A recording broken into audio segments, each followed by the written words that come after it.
you are not an accountant and you're doing the job of an accountant, can you do it like a trained accountant? It's not possible.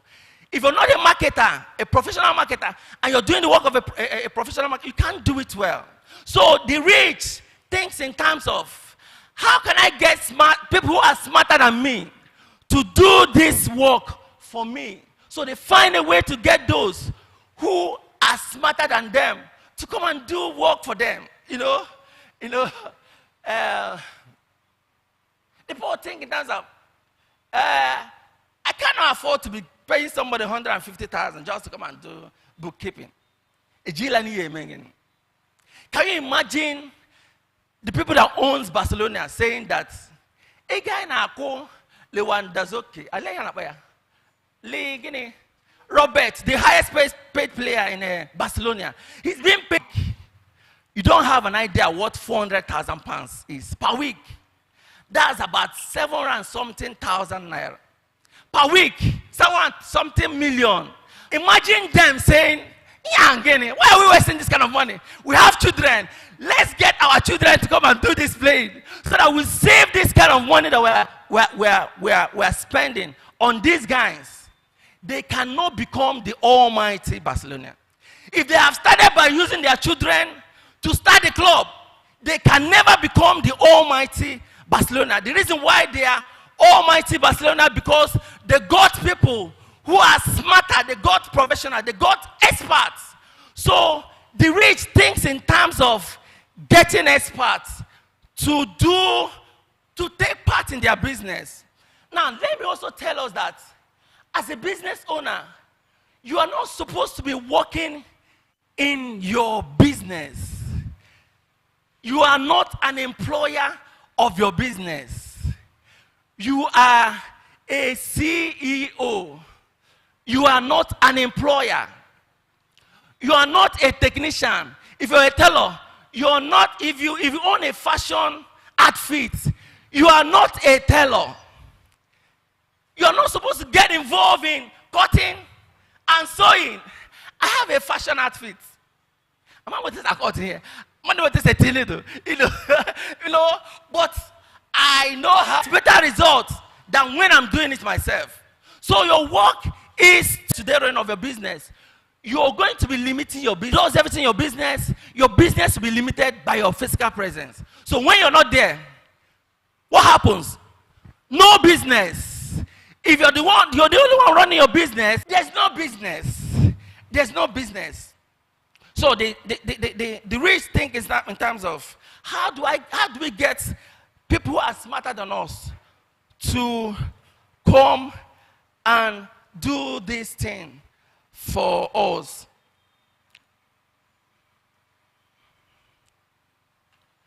They start thinking, how can I afford this? But the only poor person just said, I can't afford this. He pushes that aside. But the rich man said, how can I afford this? Now, when you ask the right question, you're going to get the right answer. When you ask yourself, I need this, how can I achieve it? Your mind starts giving you options able to get the answer. So what do you do?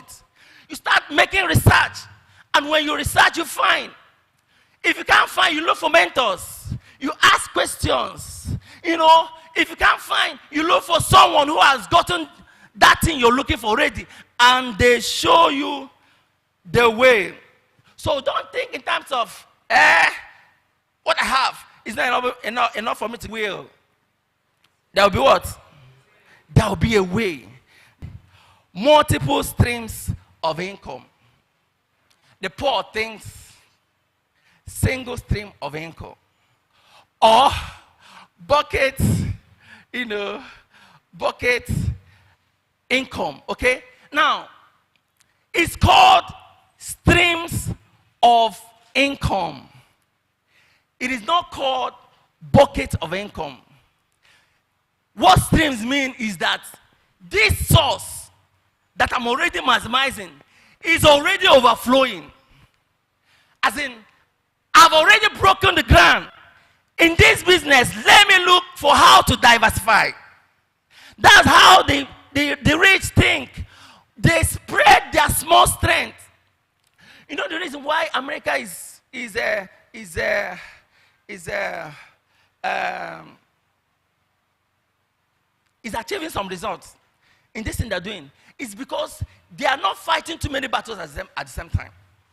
They will take Venezuela, fight to go there, hey, pick, hey, Iran. They will fight it. Imagine America starting to fight, Singapore, North Korea, China, Nigeria, every country at the same time. They can't win. Business is like a battle.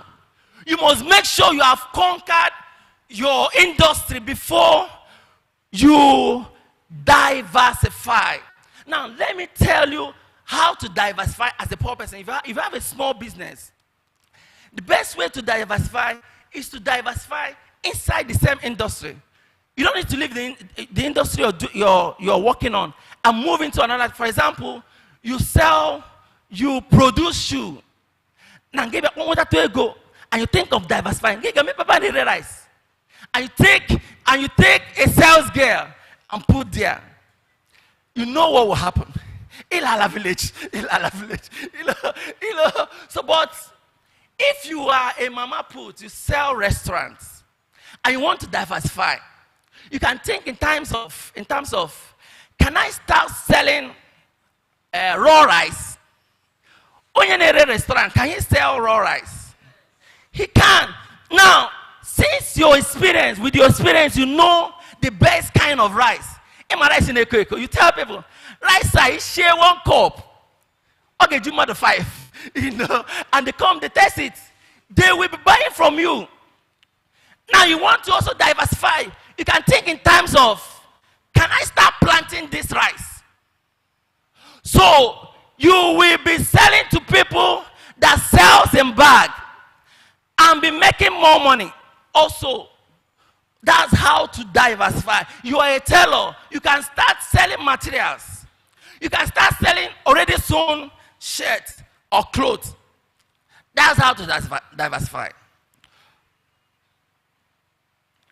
But for you to move from one industry to another, if you don't have the capacity, they will send you back to your village. So think diversification is good.